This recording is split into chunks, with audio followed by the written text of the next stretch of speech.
So let's look first at elite norms with respect to politics and democracy.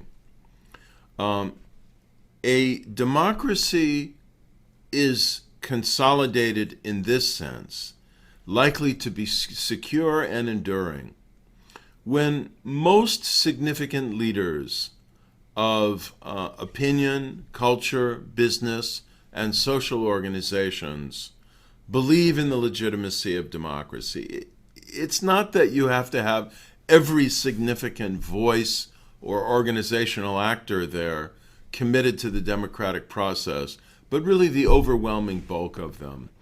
And when all major leaders of government and political parties believe in the legitimacy of democracy.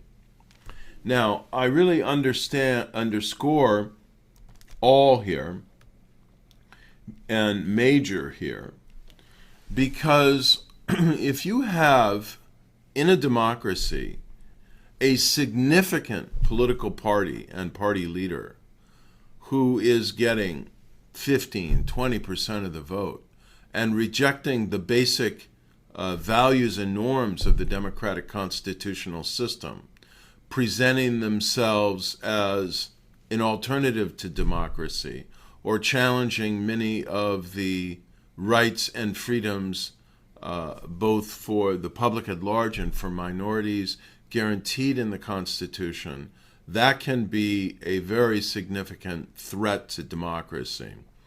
Consolidation requires a consensus among all the major parties and party leaders that democracy is the best form of government, and that the constitutional system in place in the country is the right and proper system for the country. Now, you can have some neo-fascist leader out there who's proclaiming from some soapbox that he has the better answer to the type of system that a country needs, but if he's not getting any support in society, he's not a major leader. It's not an indicator of the non-consolidation or the deconsolidation or the instability of democracy. Now, if we look at elite behavior, we see that leaders of government and significant political parties and interest groups need to respect each other's right to compete for power. They should not be saying that the other competitor in an election is illegitimate, doesn't belong in the system. It's one thing to say, don't vote for those people, they've got the wrong program. But to say they don't have a right to compete, they should never be allowed to come to power, that begins to violate the norms and procedures of a vigorous and quality democracy. Political leaders need to eschew violence, reject it absolutely and unconditionally. One of the major indicators of political instability, democratic instability, and the potential vulnerability of democracy to break down is a significant rise in political violence. And if contending political parties and their support groups are able to maintain fully peaceful means for contesting for power, that is a very auspicious sign for the future of democracy. Leaders of government and parties as well need to clearly show in their behavior that they respect the laws, they respect the Constitution, and the mutually accepted norms of political conduct.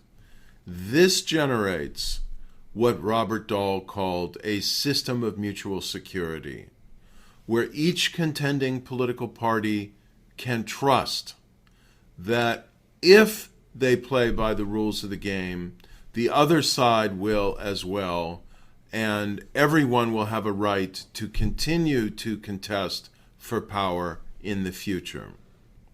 A corollary of this dimension here of elite behavior is that elites should avoid rhetoric, vocabularies that would incite their followers to violence, to intolerance, or to use illegal methods like electoral fraud.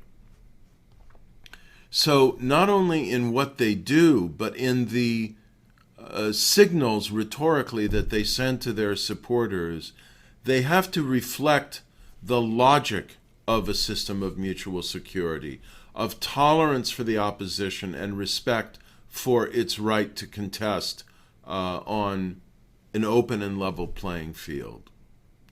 Finally, political leaders should not attempt to use the military for advantage. We often see in political systems that are spiraling downward from a difficult democracy to a democratic failure by one means or another, that a warning sign is when political leaders are turning to the military for trying to rally them to support them against their competitors in some political crisis. That is really a flashing signal that something is wrong with the democracy, that it's not consolidated, and that it's vulnerable to breakdown. Now, secondly, let's look at the level of organizations, politically significant parties, interest groups. They might be trade unions, professional associations, the bar associations, student associations, women's groups, social movements of perhaps indigenous people or gay, lesbian, and transgender people, or people who have been marginalized in some way because of their poverty or some other source of social exclusion. How do they relate to the political system? The consolidation of democracy is indicated and advanced at this level when all of these groups that have some significant support or participation in society endorse the legitimacy of democracy, or at least don't actively reject it. And again, this means not only in general saying democracy is the best form of government, but recognizing that the specific form of democracy that they have in their country, its constitutional rules, its institutions, its constraints are morally right and proper for the society. You can see here that in terms of norms, legitimacy is the core concept in democratic consolidation. At every level, social and political actors need to reflect in their beliefs and values really an unconditional commitment to democracy as the best form of government. Now, what about their behavior?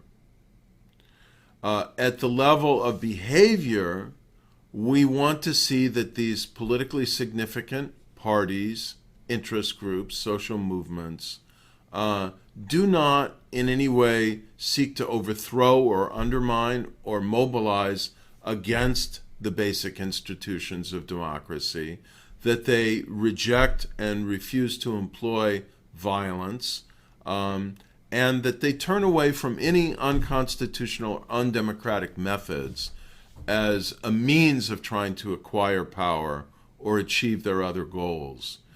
In other words, they play by the rules of the game. And probably the most concise definition of a consolidated democracy, which many of the leading political scientists such as Juan Lentz and Adam Przeworski, Philippe Schmitter and others have often articulated, is that democracy is consolidated when it becomes the only game in town, when everyone understands there are no other rules, no other means that would be acceptable for trying to achieve their goals. How do we recognize democratic consolidation at this level? Once we begin to get to the level of organizations, we can see in terms of their norms what they say. What do they formally write in their charters? What do they say in their press releases, in their public statements, in their declarations? What are the leaders of these groups saying in their public speeches and so on?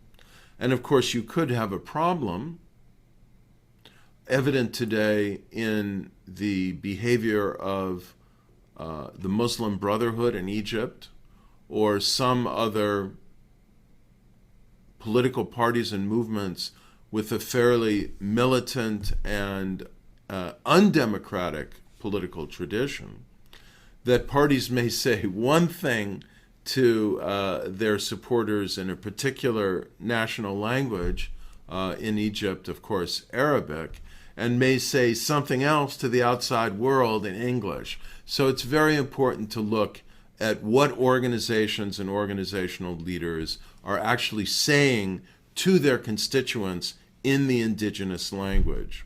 We see this in countries in Africa and Asia historically, particularly in the early post-colonial period, where in the lingua franca of the country, for example, English or French, they might be somewhat more restrained. And once they get into the indigenous language of an ethnic group that is their support base, they become cruder and more abusive of democratic norms and restraints. In terms of organizational behavior, obviously we look at what groups are do, what kinds of tactics and methods they use. Are they encouraging or condoning violence? Are they using or subtly encouraging or facilitating electoral fraud, and so on? Now look at the mass level of politics. In many ways, this is the easiest to measure because we have tools to do it that have really developed well over time. And a threshold that I have identified for recognizing the possibility of democratic consolidation at this level, which is empirically derived from looking at many cases of democratic progress over time around the world, and I think a useful kind of informal or de facto rule is that democracy can be consolidated at the mass level when the vast majority of the mass public, I would say at least 70%, consistently believe that democracy is preferable to any other form of government as a general principle, and that, again, their particular democracy that's in place in the country is the most suitable government for the country, and should only require at most modest adjustments.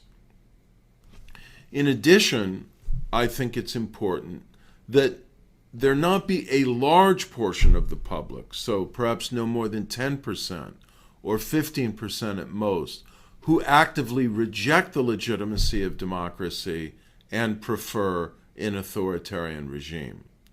And I would also emphasize here the importance of the word consistently, because if public opinion is jumping back and forth to support for democracy at high levels and then an ebbing of that or a fading of that, that's not a reliable sign of democratic consolidation. And finally, at the level of behavior, we can look at what people do at the level of mass politics. Does there emerge an anti-democratic movement, political party, or interest group or organization that is able to attract a significant mass following, that's registering not only public opinion polls, but in election results? Are ordinary citizens using violence and unconstitutional and illegal methods frequently to try and achieve victory for their party or secure their interests in some way? Are they having frequently and relentlessly to resort to the streets or to violent conflict with one another? Or do we see at the level of mass politics, once again, commitment to the rules of the game?